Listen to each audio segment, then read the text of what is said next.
France a transmis une liste de personnes qui sont soumises à l'obligation de quitter le territoire français. On va voir quelle est la réaction de l'Algérie.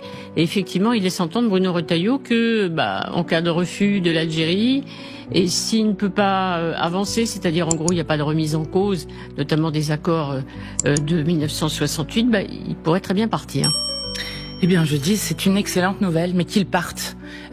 Heureusement, pour être sérieux sur cette question, heureusement que le président de la République est plus mesuré dans ce qu'il dit vis-à-vis de l'Algérie, un pays qui est peut-être le pays au monde avec lequel nous avons le plus de liens d'affection entre des binationaux, de liens d'histoire évidemment avec 132 années de colonisation, de liens économiques aussi.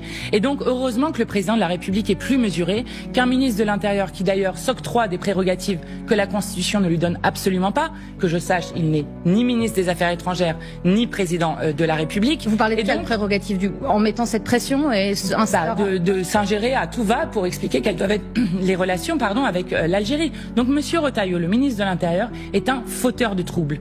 Et quand vous avez un fauteur de troubles comme lui, qui ne cesse d'utiliser des expressions comme français de papier, comme belles heures de la colonisation, comme régression vers les origines ethniques, et qui n'a rien à dire lorsque des nervis tabassent dans les rues de Paris en criant Paris est nazi, qui tabassent à Rennes, qui tabassent des étudiants à Angers qui refusent de faire un salut nazi parce qu'il est trop occupé à faire une escalade avec l'Algérie. Il y a eu des condamnations de sa part sur ce point. Il n'y a pas eu de condamnation, pas un mot pour les victimes. Je sais, c'est nous qui avons posé la question au gouvernement. Sur ce dossier précis, juste Mathilde Panot des OQTF et ce refus d'Alger de récupérer ses ressortissants sur leur sol. Vous dites quoi? Vous comprenez qu'il y a aussi un émoi, qu'on ne puisse plus non plus tolérer cette situation? Écoutez, comment on fait pour le faire? C'est des décisions de justice. Exactement. l'OQTF, c'est des décisions de justice. Donc, tout à fait. On doit les faire appliquer. Comment obtenir de l'Algérie qu'elle reprenne ses ressortissants? Par la diplomatie. Ça ne sert à rien de jouer le rapport de force. Vous trouvez que la relation avec l'Algérie s'est améliorée depuis qu'on a fait ça? Non, elle ne s'est pas améliorée. Elle était mauvaise avant, elle reste très mauvaise. Oui, elle reste très mauvaise et elle va être encore plus mauvaise et plus dégradée.